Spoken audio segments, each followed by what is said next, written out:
दोस्तों नमस्कार। मैं से अपना यादव मिटकरवादी। अभी आप लोगों ने सोशल मीडिया पर एक समाचार देखा सुना होगा कि बाबा रामदेव शरबत के बारे में कह रहे हैं कि शरबत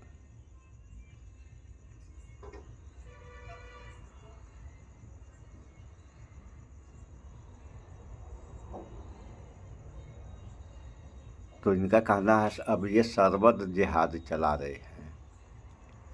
तो शरबत जिहाद के बारे में थोड़ा सा आप लोग इस वीडियो में देख लें, फिर आगे बात हो। ये हाल है। लाल रंग के इस शरबत से हमारा आपका दशकों पुराना रिश्ता है। मैं अगर अपनी बात करूं सुनिए। तो जब से होश संभाला है तब से इस शरबत का स्वाद मेरे ज़हन में है और आप जैसे करोड़ों दर्शक ये शरबत खुद भी पीते होंगे, आपके परिजन, आपके दादा दादी, आपकी पीढ़ियां इस शरबत से वाबस्ता रही। इस शरबत का स्वाद आपकी पीढ़ियों के ज़हन में भी होगा। लेकिन पहली बार पता चला है इस लाला रामदेव के एक वीडियो से, इसके एक दावे से, इसके बयान से, अपने शरबत के प्रचार करने वाले एक वीडियो बयान से कि शरबत पीने से हम जैसे करोड़ों लोग जो शरबत पी रहे हैं दशकों से, हमें शरबत पिलाकर, हमें शरबत बेचकर शरबत बनाने वाली कंपनी, ये शरबत बनाने वाली कंपनी देश में शरबत जिहाद कर रही है। पहली बार शब्द का नाम सुना कि शरबत पीकर और शरबत बेचकर को शरबत जिहाद कर सकता है, सिर्फ इसलिए कि शरबत बनाने वाली कंपनी जो ये कंपनी बनाती है उस कंपनी के मालिकान मुसलमान हैं। वो शरबत जिससे हमारा आपका रिश्ता दशकों का रहा है, वो शरबत जो कंपनी बना रही है वो ये शरबत बनाकर शरबत जिहाद कर रही है, बोल रहा है बाबा रामदेव। और बाबा रामदेव इसलिए कह रहा है क्योंकि बाबा रामदेव ने अपना शरबत तैयार किया है पतंजलि का और उस शरबत का प्रचार करना है, वो शरबत बेचना है। इस शरबत का स्वाद आपके जहन में है तो इसे खुरेज कर हटाना है जिहाद शब्द का इस्तेमाल करके और अपने प्रोडक्ट को आपके घरों में पहुंचाना है।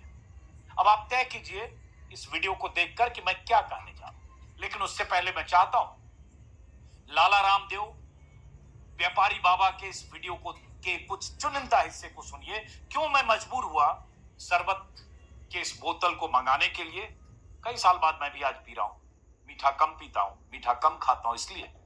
लेकिन चूंकि मैंने कहा दशकों पुराना हमारा इस शरबत से, हमारी पीढ़ियों से इसका रिश्ता रहा है, इसलिए मुझे लगा बाबा के इस नफरती दावे के जवाब में ये वीडियो बनाया जाना चाहिए। तो जरा सुनिए ये लाला रामदेव क्या कह रहा है। शरबत के नाम पर एक कंपनी है जो शरबत तो देती है, लेकिन उस शरबत से तो पैसा मिलता है उससे मदरसे और मस्जिदें बनवाती है। ठीक है, उनका मजहब है, लेकिन आप यदि वो शरबत पिएंगे तो मस्जिद और मदरसे बनेंगे। और पतंजलि का गुलाब का शरबत पीते हैं आप, ये शरबत पिएंगे आप तो गुरुकुल बनेंगे, आचार्य कुलम बनेगा, पतंजलि विश्वविद्यालय, भारतीय शिक्षा बोर्ड आगे बढ़ेगा।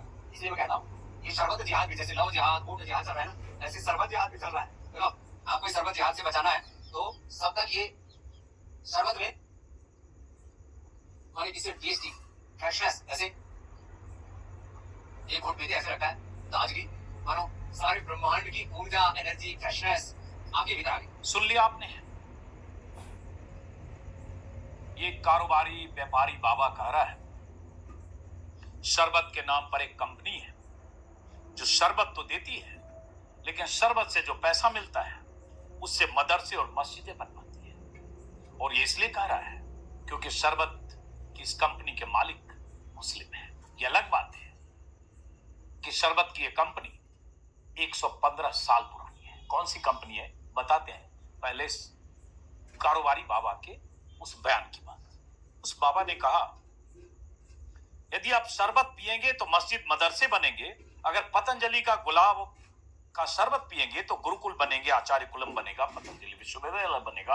हालांकि बाबा ये नहीं कह रहा है कि उसका शरबत, उसका प्रोडक्ट पिएंगे तो हजारों करोड़ का जैसे साम्राज्य है उसके साम्राज्य में कुछ हजार करोड़ का और इजाफा हुआ, 10-15 साल में यही करते हुए इसका साम्राज्य 10,000 करोड़ का पतंजलि आयुर्वेद का है और पतंजलि का पूरा कारोबार शायद 40,000 करोड़ से ज्यादा का है। लेकिन बाबा कहता है कि शरबत जिहाद वैसे ही है जैसे लव जिहाद और वोट जिहाद चल रहा है।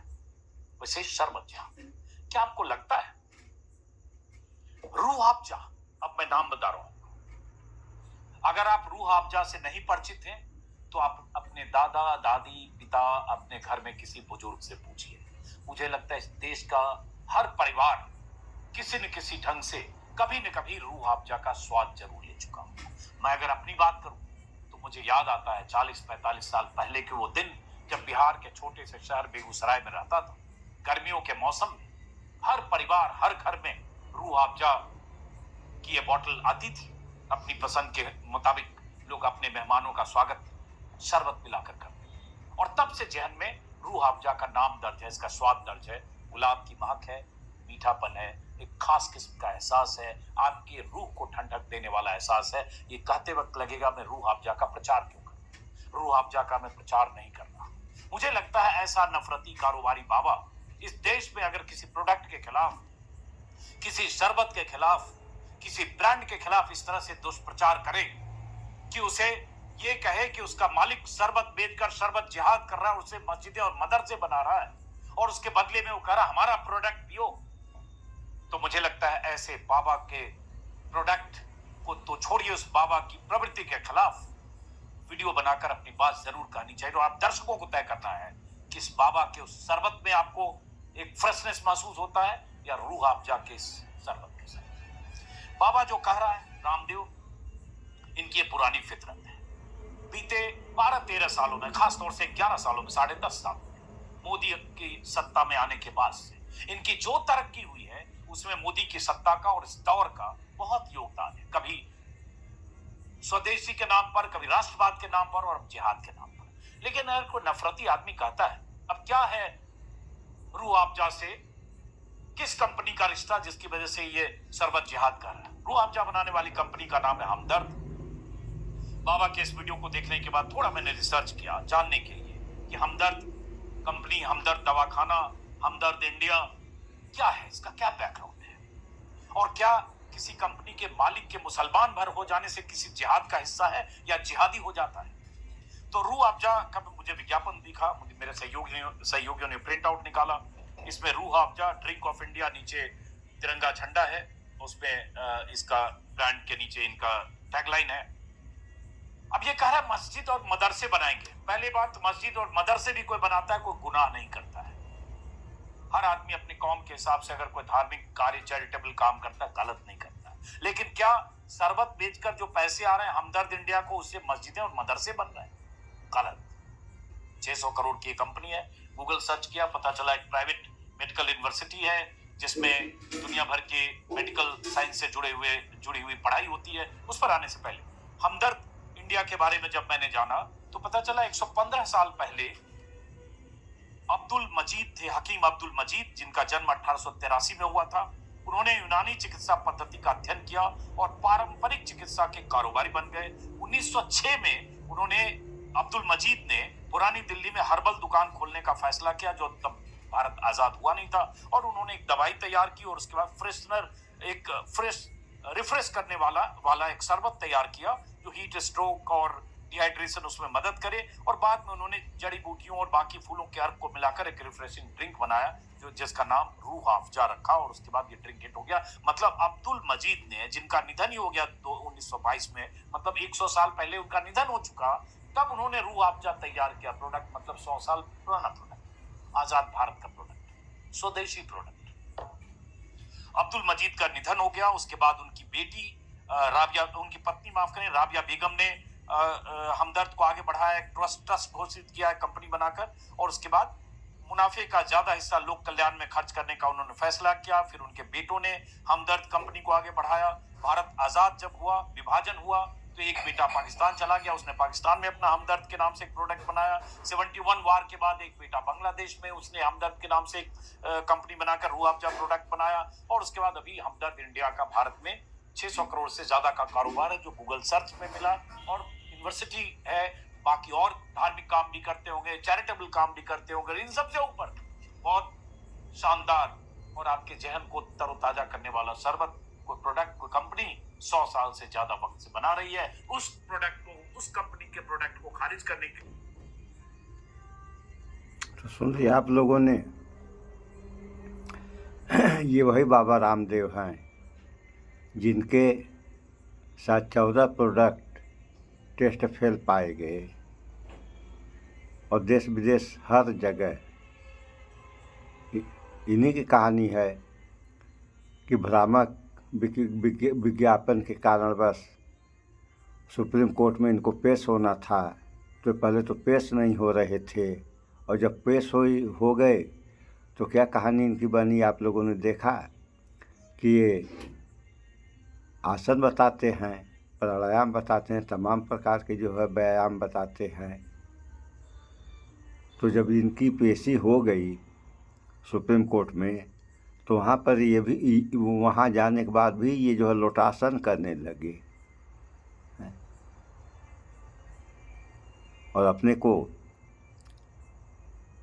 अच्छे बताते हैं, दूसरे को खराब। अरे भैया, ये जनता है, जिसको जो पसंद आएगा वो जनता इस्तेमाल करेगी। अब आप कहें कि नहीं हमारा ही इस्तेमाल करो आप, तो ये कैसे संभव है? क्वालिटी दीजिए, क्वालिटी देंगे तो हो सकता है कुछ लोग तो इस्तेमाल करेंगे ही, और क्वालिटी नहीं भी देंगे तो जानते ही हैं आप लोग कि जो 14 प्रोडक्ट इनके फेल हो गए हैं ये भी मार्केट में अभी बिक रहे हैं, बंद नहीं हुए। ये हाल है इनकी। और दूसरे के सामान को अब ये कहानी लब जिहाद से शुरू हुई। लब जिहाद के बाद थूक जिहाद, मूत्र जिहाद और कौन कौन से जिहाद, अब तो देख ही लिया आप लोगों ने, शरबत जिहाद। अरे क्या हो रहा है, क्या होना चाहिए, इन सब बातों पर विचार करें आप लोग, अन्यथा विकास की जगह विनाश हो जाएगा। और जब विनाश हो जाएगा तब सारे लोगों को समझ में आ जाएगा कि ये क्या होना चाहिए था और क्या हो गया। तो इन बातों को आप लोग ध्यान में रखें, इन बातों पर विचार करें, भाईचारा बना के रहें। सो इस वीडियो में इतना ही। स्वच्छता अपनाएं, सुख खाएं, स्वस्थ रहें, शिक्षित बने। जय विज्ञान, जय संविधान। नमस्कार।